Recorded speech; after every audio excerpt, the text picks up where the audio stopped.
From our studio in Georgetown. Kaieteur Radio, 99.1 FM.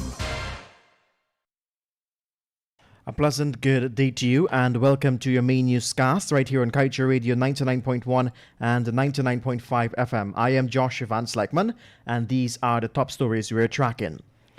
Gold dealer executed in front of club with 15 bullets. Shooter escape in waiting white wagon. Disrespect for Guyana's labor law not costly. $100,000 to $46,000 fine for non-compliance. PIRO license could have been better, but government was under enormous pressure, according to Jagdeo. And APNU AFC slowly falling apart as leaders silence for months. Get the details of these stories and much more when the news returns.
Welcome back. Thank you for joining us. Let's get to the news in details. We tell you now that Ricardo Fongdiaz, also a well-known gold dealer, was last evening executed in front of a popular nightclub in Georgetown. It is understood that Ricardo was like a brother to Roger Khan and was even his driver. According to information, around 22 hours 30, he was at Palm Court located on Main Street, Georgetown, when he received a phone call to go outside to meet someone. When he exited Palm Court, two unmasked men jumped out of a white new model wagon and fired multiple gunshots in his direction. He was killed by 15 bullets. Up to press time, no arrest for a suspect in the execution-style killing has been made.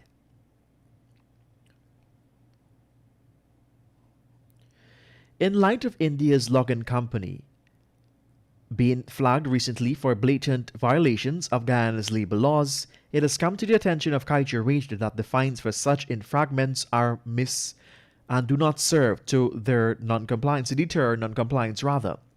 This was first highlighted by Minister of Labour Joseph Hamilton as he spoke with this publication about VHI's infractions last Friday. Following that entailed that fines for breaching Guyana's labor law regulation do not surpass $46,875, with the lowest fine reaching a mere $100. Given that the value of these fines may be seen to companies as chump change, non-compliance across all sectors of Guyana's labor force may be the result. Section 15.1 of the Labour Act outlines that labour officers have the power to enter the premises of any employer and demand their wages sheet or any record of their wages or record of payment, and if any person refuses to provide such, they are liable to a fine of $100. Adding to that, if the person knowingly makes or causes changes to be made to these records, prefers them to the labour officers, they are liable to a fine of $200 or imprisonment for 3 months.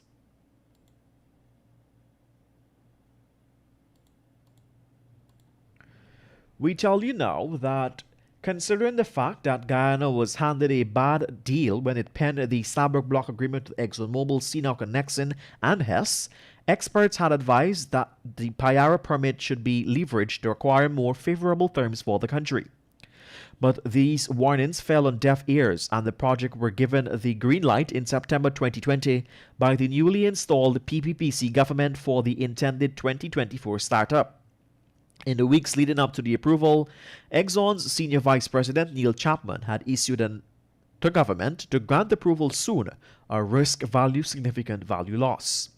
Now months later, Vice President and local oil boss Dr. Bharath Jagdeo has publicly admitted that it was because of that very reason government forged ahead so quickly with PIRO's approval. We tell you now that the APNU AFC, which was formed on Valentine's Day in 2015, though it managed to put a wedge in 23 years of the PPP government, the APNU AFC first and only term in office failed to convince the nation that it deserved a second term. Not only were the masses of Guyana's incensed by the conduct of the APNU AFC during the 2020 electoral saga, its members were so affected too. Since the inauguration, they have become so bothered that APNU AFC faces an exodus of parties and members. While its leader David Granger goes silent for months, the APNU AFC is slowly falling apart. The Justice for All Party was the only constituent of the APNU AFC coalition to admit that the PPPC had won the election. It did so even before GCOM chairman Claudette Singh made the final declaration in August of 2020. Get the full details in today's Kaieteur News. You're listening to your main newscast right here on Kaieteur Radio 99.1 and 99.5 FM. Still to come, Guyana needs to expand shore-based capabilities outside of GT. Pensioner accidentally burned self to death with Kero stove. Developing country by the oil sector for years to come, according to African oil expert. Meanwhile, Kaieteur News security guards remanded for allegedly killing homeless man. And Guyana speeding to 10,000 COVID-19 cases.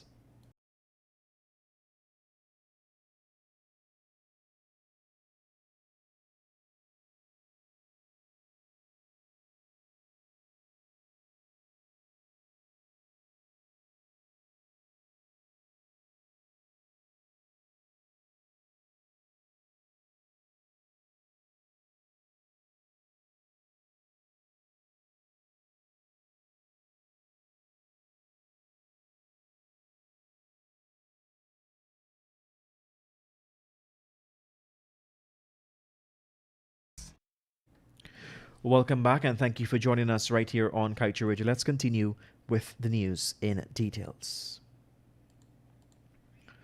We tell you now that in order for the Guyana shore base at Houston to adequately support the oil industry, the company's general manager, Sean Hills, says Guyana needs to expand its shore base capabilities outside of Georgetown.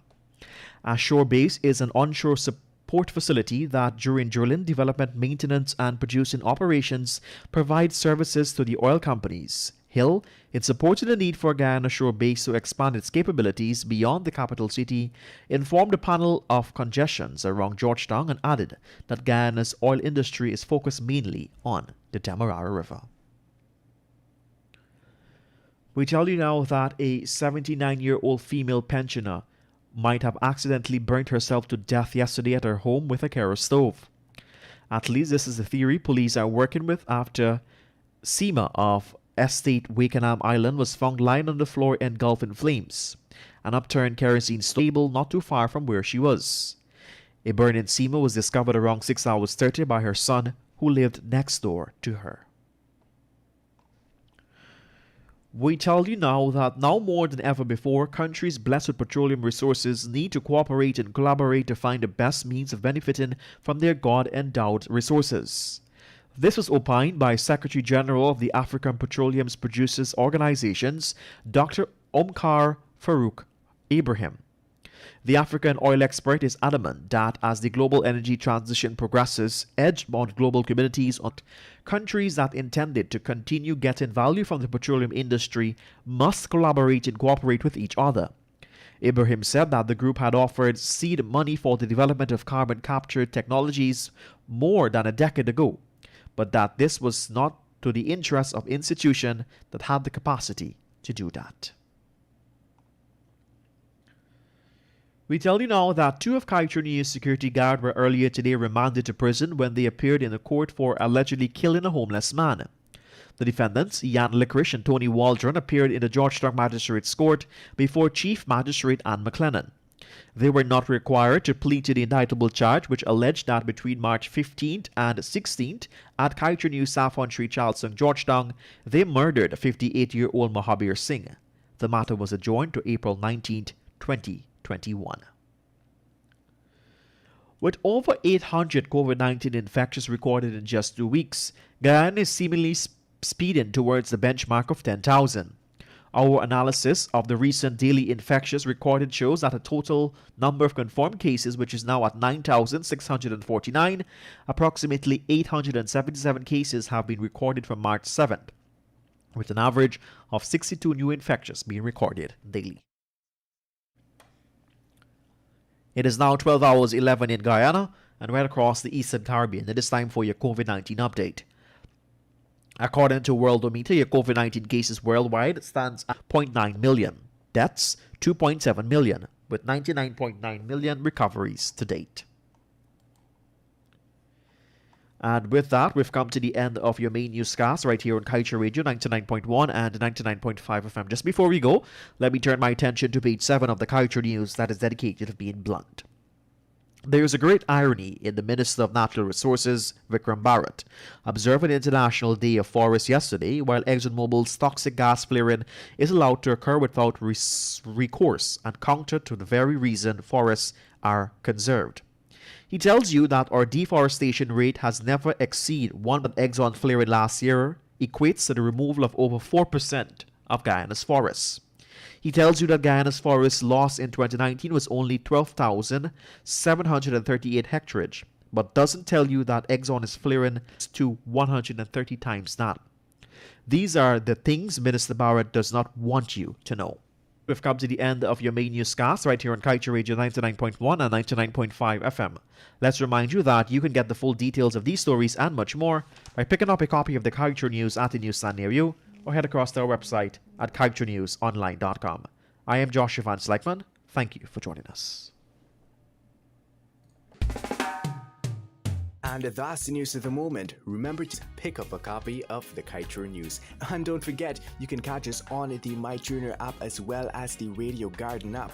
You can also keep up to date by liking our Facebook page at Kaieteur Radio and subscribing to our YouTube channel, Kaieteur Radio Livestream. Oh, also catch our stream at www.kaieteurnewsonline.com/radio. This is GHK Lal inviting you to join me weekdays from Monday to Friday on the National Outlook for commentary on a range of issues. Immediately after the 12 noon and 7 p.m. newscasts on Kaieteur Radio at 99.1 FM and 99.5 FM. Looking forward to you sharing in the conversation.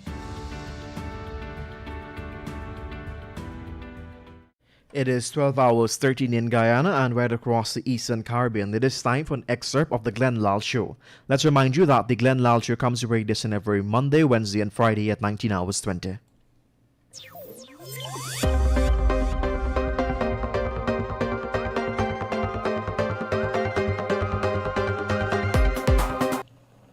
If we don't get a renegotiation of these oil contracts, if we don't get some of these provisions removed from the agreements we sign, Guyana, brothers and sisters, all of us are doomed. What is going on now with those oil